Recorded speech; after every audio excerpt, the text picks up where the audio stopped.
Started with Governor Sisiolak in his press conference updating us on the state's response to the novel coronavirus. The governor just sitting down now and he's about to talk. Let's listen in. Okay, everybody ready?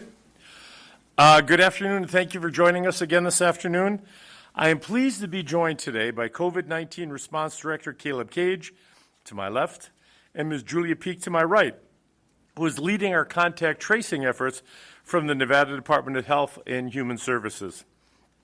As I mentioned last week, and again this past Monday, Nevada continues to be impacted by an increasing burden of COVID-19 in our communities. I know Nevadans have been watching the numbers and the increases in our state and across the country just as I have. We are seeing COVID trends surging nationwide, and as we start to see some alarming trends in the state of Nevada, I want to take the time to provide more in-depth updates on what we are seeing right now in Nevada. I asked Caleb and Julia to be here with me to take a deeper look at our trends and how it compares what we've seen in the last 8 months and what we maybe expect to see if we don't take action to change the course of this trajectory. At this time, I'll turn it over to Caleb and Julia to take a deeper look at the data that we are dealing with. Caleb. Thank you, Governor. And as a point of personal privilege, I'd like to just say thank you for the opportunity to be here. I'm very proud of the work we've done and grateful for your leadership here over the last 8 months during this very challenging time. My remarks will coincide with a presentation that for those of you in the room will be able to see up here on this wall. Ms. Peak and I are glad to be here to provide you with this update and for all Nevadans as well. I want to quickly begin with an overview of the national status. We've seen a 7-day average in new cases. We've seen the 7-day average of new cases in the United States exceed 70,000 for the first time, and more than half of the states are reporting case numbers at new record levels. In the last month, the number of hospitalizations from COVID-19 in the United States climbed about 45%.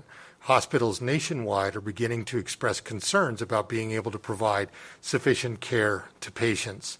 Nationwide, trends are indicating that new cases are being driven by relatively small gatherings of families and friends where folks are more likely to let their guards down. That's the COVID fatigue that the governor has been talking about, and it is setting in. As the governor mentioned on Monday, vaccines are in development, but we're not sure when they will be available to the wider public. As this data from the White House report shows, cases per 100,000 3 months ago, 2 months ago, and 1 month ago. As you can see, 3 months ago, we had a few areas of concern, but about a month ago, Nevada was doing pretty well. This graphic shows the data from last week. As you can see, we're seeing alarming trends in new cases in Nevada and across the United States. In this week's White House situation report for Nevada, we are again in the red zone. We're the 22nd highest state reporting more than 100 new cases per 100,000 residents.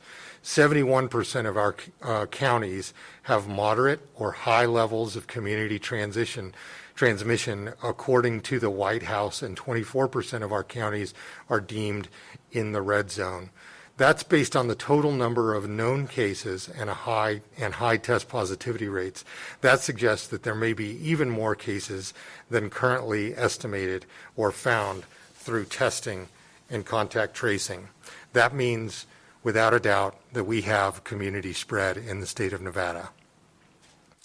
Here's our latest reporting. On this slide, here's our latest reporting from the Department of Health and Human Services. This is a snapshot of the data we posted earlier today. There were 571 new cases identified yesterday. Of those, 322, or 56.4%, were in Clark County, 189, or 33.1%, were in Washoe County, and 60 cases, or 10.5%, were in the remainder of the state. There were 10 new reported deaths, 7,248 reported tests, and the 14-day test positivity rate is at 10.1%. For the most recent 7-day period, cases are growing at a rate of 0.8%, or 774 new cases per day. For some additional context, when the governor had a press conference last Tuesday, just 8 days ago, we were seeing 666 new cases a day. We are trending upward. As you can see on this slide, here's our testing data. As a reminder, we are working to meet a CDC goal of testing a minimum of 2% of Nevada's population per month, which would break down to about 2,200 tests per day, which we are meeting. In terms of cases from testing, we find cases of COVID-19, as you all know. As the governor mentioned last week, the number of newly diagnosed cases of COVID-19 began to increase at the end of September. We're seeing an infection rate above 1, which means the outbreak will continue to spread unless there are changes in our behavior to help mitigate that spread. The 14-day test positivity rate has climbed to almost 10%. Regarding hospitalizations, as we have seen in Nevada and across the country with previous waves or surges, an increase in cases almost always leads to an increase in hospitalization 2 or 3 weeks later. You can see that here. We saw an uptick in cases in July, and you can see hospitalizations climb in the state in August. Now for mortality. And unfortunately, we know from our experience that after cases surges come from hospitalizations, and then unfortunately deaths can occur. Again, you can see that phenomenon here from the summer. After cases and hospitalizations increased, you can see corresponding an increase in deaths for some individuals. It's all tied together. We do know that our hospitals have learned a lot in the last 8 months about caring for and treating COVID-19, but that's not through luck. That's through the hard work of our medical professionals each and every day to provide the highest levels of care. We don't want to end up like other states across the nation who are on the brink of implementing crisis standards of care measures. That means hospitals are rationing their resources and making evaluations of patients who have a better chance of survival, and that's where they are dedicating their resources. Crisis standards of care means gurneys in hallways. It means 0 visitors for loved ones. It means nurses and professionals struggling to find enough PPE to use. Nevada is not actively implementing crisis standards of care, and we want to ensure that it stays that way. I'm going to turn it over to Ms. Peak for a few minutes to talk about the status of our disease investigation and talk about what we are seeing in counties in Nevada at this time. Thank you, Caleb. At this time, Nevada has found about 25% of the COVID-19 cases through contact tracing. That means there are positive cases out there we are not catching through contact tracing, which is an indicator of community spread. That's part of the reason we implemented and have been encouraging Nevadans to download and use the COVID Trace app.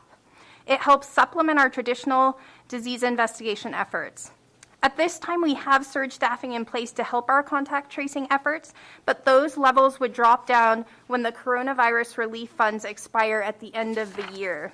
We do have grant money through the Department of Health and Human Services that will supplement these efforts, but we will be losing a good amount of staffing come the end of the year.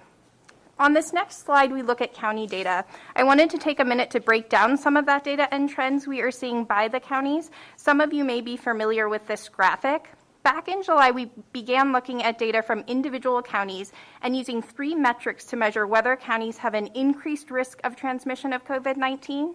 If counties meet 2 of the 3 measures, they are considered at risk. We look at the average number of tests per day, how many cases per 100,000 residents, and the test positivity rate. This week, as the governor mentioned on Monday, 8 of the 17 counties are flagged for having an elevated risk of transmission. Washoe County has an elevated risk of transmission and has been for the last 5 weeks. Lyon County has been in an elevated risk for 3 weeks in a row. Clark, Elko, and Lincoln counties have been flagged for 2 weeks in a row, and this week, Carson City, Humboldt, and Nye counties were added to the list. We look at and update this data daily, and we do see some fluctuation, especially among our rural counties, of coming on and off the list. At this point, I'm going to turn the presentation back over to Governor Sisiolak. Thank you. Thank you, Caleb and Julia, for that thorough presentation. I hope you all were able to follow along. I asked Caleb and Julia to lay out some of our data so I could talk about the great balancing act of 2020 that I am working on every single day to achieve in Nevada. We don't mean to scare everyone with the data trends we're presenting, but we have an obligation to have an honest conversation with Nevadans about where we are and what will happen if we don't take this seriously. The public needs to understand that if we don't step up together and follow all public health measures, hard decisions and trade-offs lie ahead. The pandemic has been framed as a false choice. Shut it all down or do nothing. But we know that's not the case. We know that doesn't have to be our reality. We know we can't afford it. We can continue doing our best to balance the health and safety of Nevadans with the need to protect our economy, keep people employed, provide an education to our kids, and more. I promise that I am doing everything I can to manage this balancing act. And that balancing act in Nevada is perhaps the toughest than any other state. As many Nevadans know, we had to cut over 25% of our annual budget last time we shut down. That translates to real services the state provides to Nevadans. That was a devastating cut, and I'm doing everything I can to try to avoid having to do that again. Earlier today, I met with education and health professionals because I want more kids to get in-person learning in a safe and responsible way. I am so proud of our superintendents and education leaders for their commitment to safety. We are making a lot of progress, and I look forward to providing more updates soon. I'm also planning meetings with economic and business leaders and health officials too. That's because I don't want businesses to go under. I don't want people to lose their jobs. And I want to mitigate COVID-19 as much as we can to help people keep safe and stay healthy. That's part of the reason why I've empowered local communities from the start to take additional mitigation measures if their community is experiencing a surge. That's why we created the county tracker that Julia talked about. It's why we created a task force chaired by Caleb to take targeted approaches with counties that are experiencing surges. As many of you know, the COVID-19 task force has an emergency meeting planned for tomorrow with Washoe County, as Washoe County has been listed as having an elevated risk for the last 5 weeks. My expectation is that community leaders will come with a robust plan, and if that includes tougher mitigation measures, I will completely have their back. I think Caleb can talk a little bit more about how tomorrow's meeting will be set up and who has been invited from Washoe County. Thank you, Governor. As the governor mentioned, after watching the situation unfold in Washoe County and after previous task force meetings with some officials, we've asked officials from across the county to come together and provide a comprehensive and coordinated plan to help slow the spread in Washoe. The people we've asked to join us include the Washoe County School District Superintendent, a representative from the University of Nevada, Reno, Washoe County Health District, Washoe County, the City of Reno, and the City of Sparks. I'm confident we'll be able to have a productive productive meeting with all of the stakeholders to truly evaluate what we are seeing and to come to a consensus on what steps are next for the county. Thank you, Governor. Thank you, Caleb. So here it is, Nevadans. Here's my call to action to each and every one of you today. You've heard it from me. You've heard it from our COVID-19 response director and our public health officials. We must remain vigilant in the fight against COVID-19. Wear your mask properly. That means completely over your nose and mouth, not on your chin, not hanging off your ear, and certainly not in your pocket. Practice social distancing. Wash your hands. Use disinfectant hand sanitizer that's made available. Avoid large crowds. Make sure you're social distancing, especially if you are indoors. Be mindful of your interaction with others. Get a test if you have been exposed to someone who may have COVID-19. Get your flu shot. And before we take questions from the media today, I wanted to go over 2 other important topics. Social service. First, I want to talk about the Nevada Resilience Project. We know people are hurting, and this has been a difficult year. I want to remind all Nevadans that mental and emotional health resources are available. The Nevada Resilience Project, NRP for short, launched earlier this year and has resilience ambassadors located with our trusted community service providers all across the state. The goal is to strengthen our state and project focus on promotion, prevention, and early intervention. We know that people are feeling more anxiety and depressions, but in Nevada, we have built a plan to help our citizens develop their resiliency, learn coping mechanisms, and find support. Our resilience ambassadors are working on the community level with existing agencies to provide coping strategies and stress management to the communities that they are a part of. A new website for the project has launched, and I encourage you to check it out at nevadaresilienceproject.com. Social support services. I'd also like to share some very valuable information about housing resources available within our state. There are currently federal eviction protections in place from the CDC that cover those who qualify. This is an opt-in program, so tenants must fill out a declaration form provided by the CDC. If you need help filling out the form or you think your landlord is inappropriately trying to evict you, you can see help from your local legal aid provider. More information on where to find this form and how to fill it out are available at the websites on the slideshow. If you are fearing eviction, there's help available. You can apply for rental assistance here at housing.nv.gov. And Clark County just launched their own new and improved portal to apply for assistance. You can find that on the Clark County website. As many Nevadans know, this year there was new legislation passed during the second special legislative session that allowed the Nevada Supreme Court to stand up a new mediation program so landlords and tenants could resolve their disputes themselves instead of arguing in a court, thereby reducing the number of people in the courthouse during the COVID-19 pandemic. It is extremely important for tenants to file their answers and opt into mediation to try to solve these disputes. So please, know that help is out there, that there are resources available for Nevadans who may need it. A few more things I want to add. There is an app available, the COVID Trace, on your phone. I encourage everyone to put it on your phone. It's free, it works, it's effective. Secondly, we have, after today, 2 more days of early voting. I encourage everyone to get out and exercise their right to vote, whether they vote at an early voting site, whether they drop their ballot off at a drop box, or whether they vote in person next Tuesday. Third, please get your flu shots. We need to do everything we can to make sure that we do not overwhelm our emergency rooms with flu patients this year. So please use this opportunity to get your flu shots. Thank you, everybody, for tuning in, and now we'll be happy to take a few questions.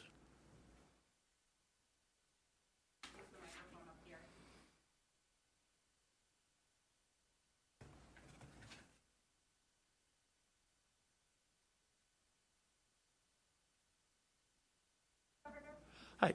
Welcome back. The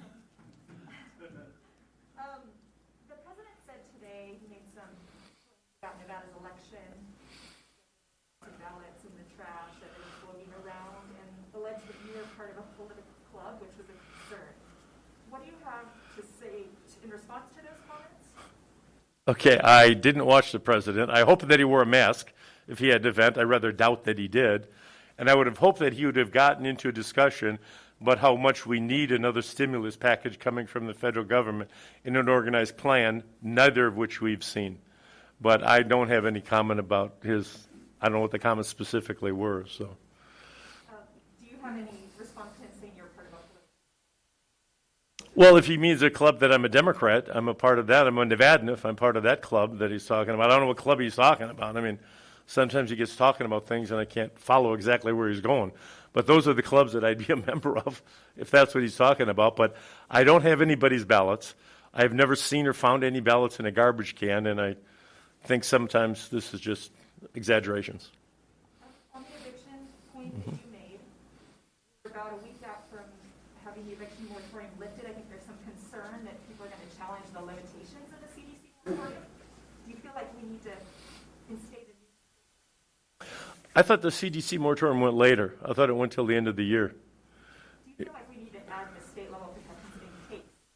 Is any rollback of the CDC moratorium, or it's narrowed in any way by any rulings in court? Yeah, well, right now I'm not looking that, frankly. I mean, the Supreme Court has got our mediation program in place. I'm hopeful that that will work for most people. We'll have to follow along and see how that goes and see if there's any problem before we make any changes to our directives.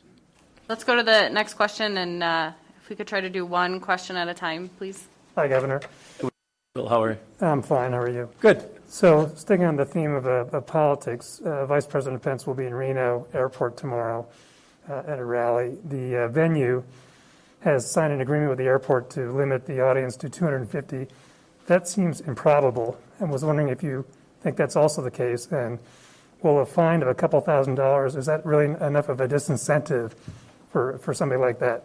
Well, hopefully the vice president coming to town as a guest in the state of Nevada, he will follow the rules. He'll wear a mask, he will practice social distancing, and he'll abide by our guidelines for the volume of the crowd, the capacity, and the social distancing.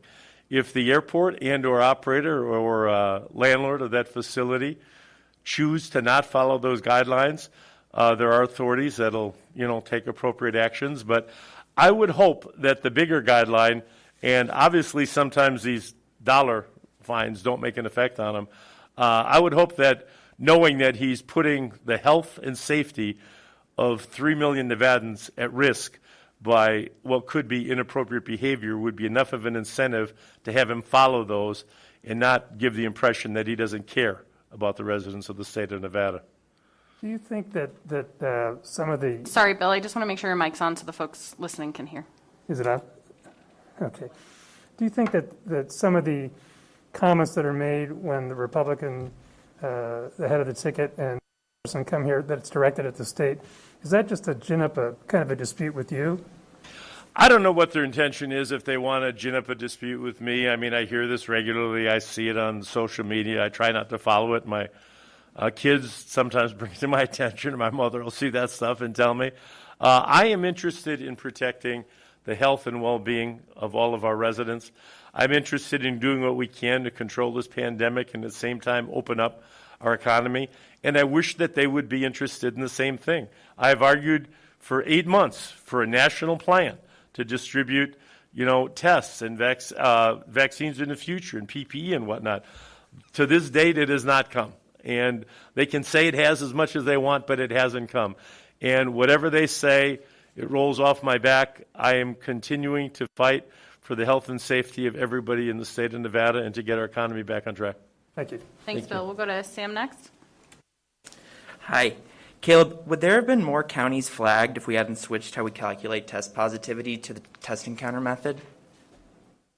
I thought you were going to ask something else, Sam. Would there have been more counties flagged if we had not gone to the test encounter method? Well, it seems like those changed the positivity rates somewhat substantially. Was there any thought about changing the metrics to follow that change?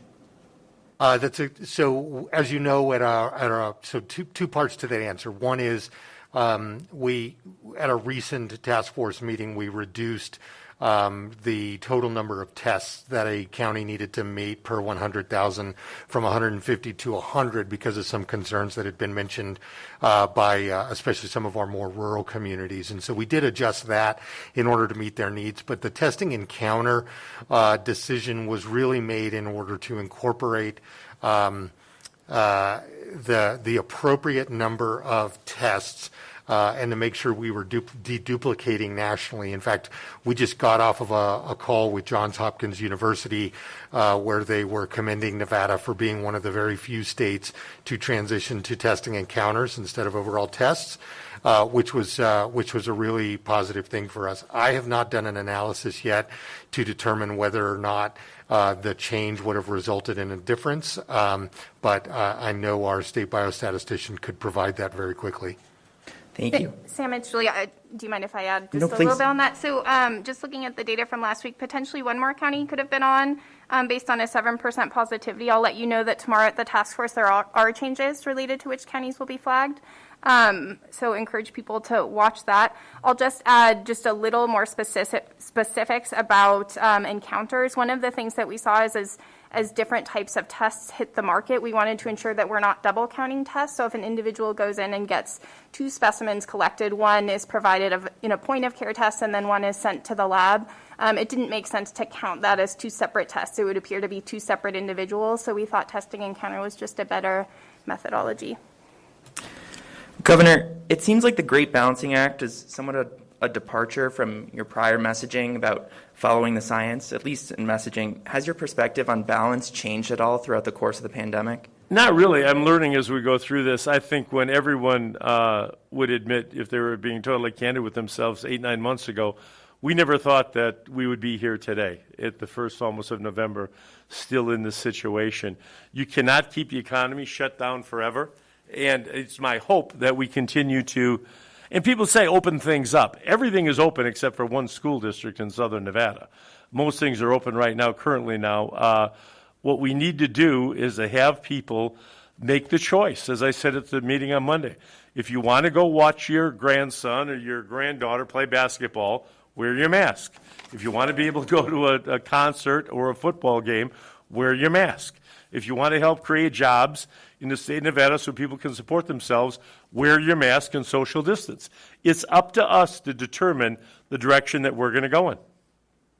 Thank you. May I add to that, Governor? I'd say we absolutely are continuing to follow the science in these decision-making processes.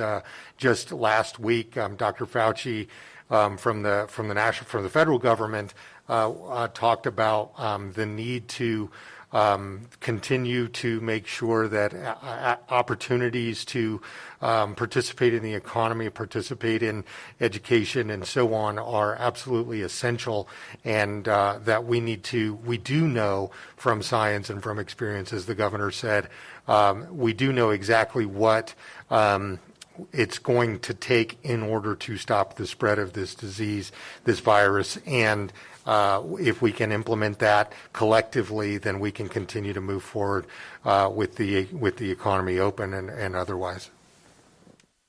Okay, we'll take the last 3 questions that are up there. Mr. Cage, I know going into tomorrow with Washoe County, you do a lot of analyzation. Coming into tomorrow, do you have any idea or some comments on what things you may have kept them in the high-risk classification for the last 5 weeks? Thank you. This is Caleb Cage. If I understand the question correctly, we've had a number of conversations with the health officer, the county manager, and others within Washoe County, a number of them, several of them just today, in fact, regarding that very question. And as they have pointed out a number of times in those conversations, there's no smoking gun source. There's no employer. There's no one organization or one activity that's leading to this. That what they're seeing is generalized community spread within Washoe County right now. Now that means a number of things. First, it means we can as individuals, as a resident of Washoe County, my family and I can take measures to wear a mask, to make sure we're social distancing, to do all the things that the governor talked about, and I'm very much looking forward to hearing their plan, their collective plan and proposal tomorrow when we meet in the afternoon. Do you believe then, in this case, coming upon this, and Governor, this can go to you as well, that more restrictions are coming for Washoe County? Can you tell that to the residents, or is it still leaving things up in the air? You asking me that question? Yes. I know that the elected officials in Washoe County care about those residents as much as I do. We made it clear at the beginning. We gave them authority, and they had authority to ask to loosen things up or to have some more stringent regulations in place. 5 weeks is a long time to be on that list, and I am confident that they will come forward with a plan to help reduce these positivities moving forward. They'll come up with something that'll work. So you do believe more restrictions are coming? I believe that they will come up with a plan, whatever that might be, to make sure that we can somewhat reduce this spread of the disease, yeah. Thank you. Again, that task force meeting is tomorrow at 1 p.m.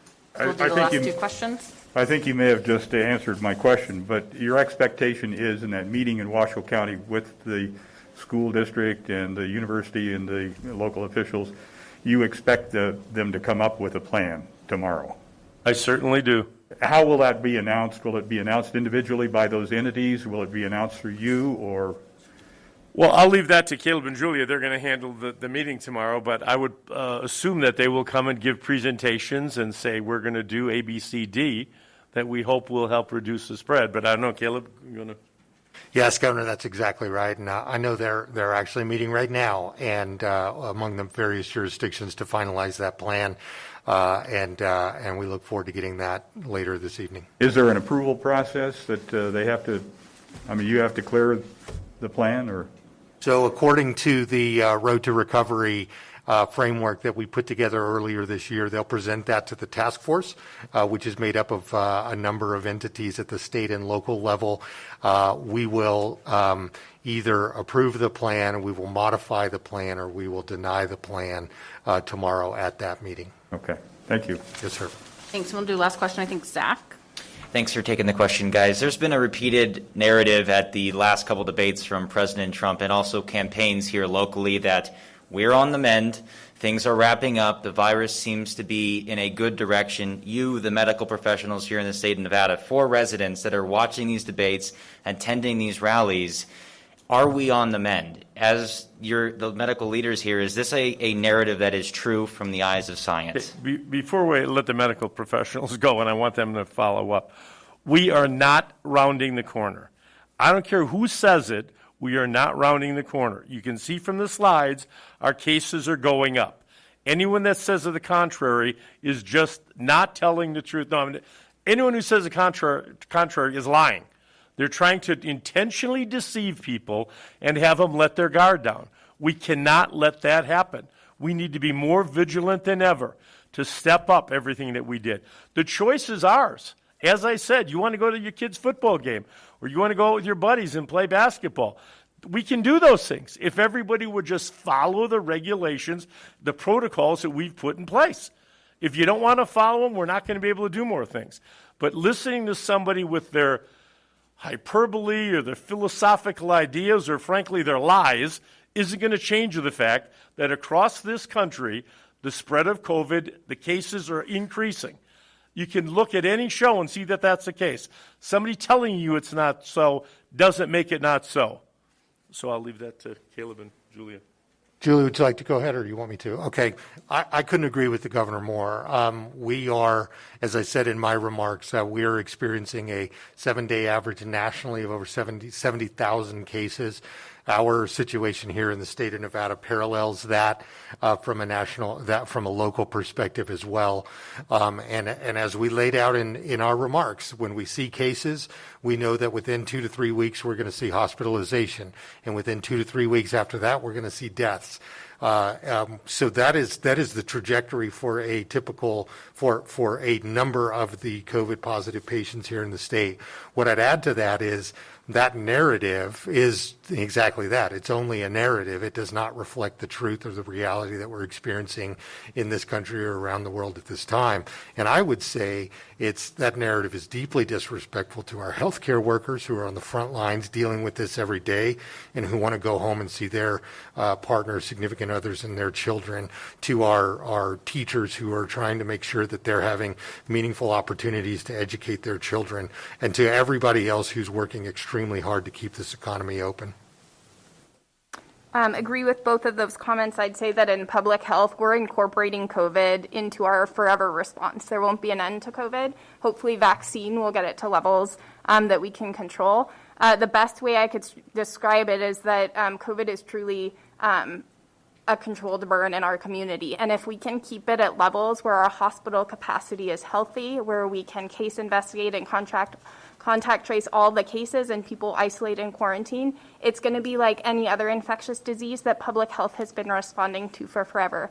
At the point the cases grow too quickly, it becomes a wildfire, and as you can expect, then we have to prioritize what cases get investigated and contact trace. And so in public health, we are trying our best to ensure that it stays a controlled burn and that we can handle it, but that's individual responsibility to ensure that they help us. And so I do think it's a very destructive narrative to say that we've rounded the corner, because for us, we're in this for the long run. Let me give you the anecdotal. We just built a stadium in southern Nevada that's going to be home to the game for the Fremont Cannon on Saturday. That stadium seats 65,000 people. More people every day in the United States, every day, than the capacity of that stadium are contracting this disease. 70,000 people a day. I talk to my fellow governors, my colleagues.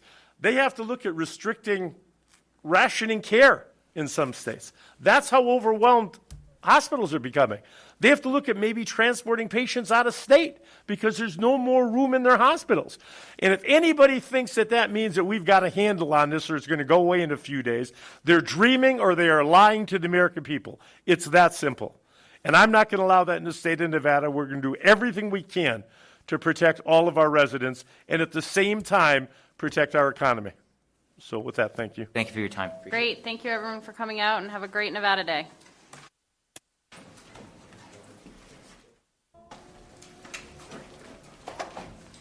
And you have been listening to Governor Steve Sisiolak, a very pointed news conference, an exclamation point, nearly 40 minutes long, giving an update on the state's COVID-19 response. Let's get to some video here. The governor saying it is alarming trends nationwide that we are seeing. Caleb Cage, the statewide task force director, echoing those concerns, calling it a surge, attributed all of this to, or most of it, to small gatherings with friends and families where people are letting their guards down. That's what they believe is leading to this spread. 26 states right now at or near record levels of new cases daily. The trending average for Nevada, 774 new cases on average over the past 14 days. This continues to trend up. Hospital visits connected to COVID-19 also trending up, but typically are trending about 2 to 3 weeks beforehand, before those hospitalizations start to go up. Crisis care, including gurneys and hallways, and no visitors in hospitals. That's the reality in some hospitals across the country. Not the reality yet here in Nevada, but authorities warn that could happen if changes aren't made. Contact tracing across the state also remains an issue, a struggle. A lot of the cases are now slipping through the cracks through something called community spread, where people aren't aware that they're potentially contagious, and then folks aren't being alerted that they might need to get tested or quarantined. The governor also warning that hard choices lie ahead if changes are not made, if Nevadans aren't following all the proper procedures and protocols. He mentioned the economic shutdown earlier this year led to a 25% cut in the budget, calling it devastating. And we also have some remarks from the governor regarding that very matter. Let's take a listen here. I don't want businesses to go under. I don't want people to lose their jobs. And I want to mitigate COVID-19 as much as we can to help people keep safe and stay healthy. And the governor says we have not by a long shot rounded the corner by any means, calling those remarks misleading and frankly lies, and says that we are in for it right now in this kind of uptick and surge of cases. He ended his prepared remarks with a call to action, saying we need to remain vigilant. He says people need to wear their mask properly over the nose and mouth, practice social distancing, avoid crowds, use proper hygiene, as well as get tested if you believe you've been exposed to COVID-19, and also get a flu shot, saying we don't need to overburden our healthcare system. We're following all of these details here. We'll bring you much more at 5 and 6. For now, we'll send it back to you, Ross.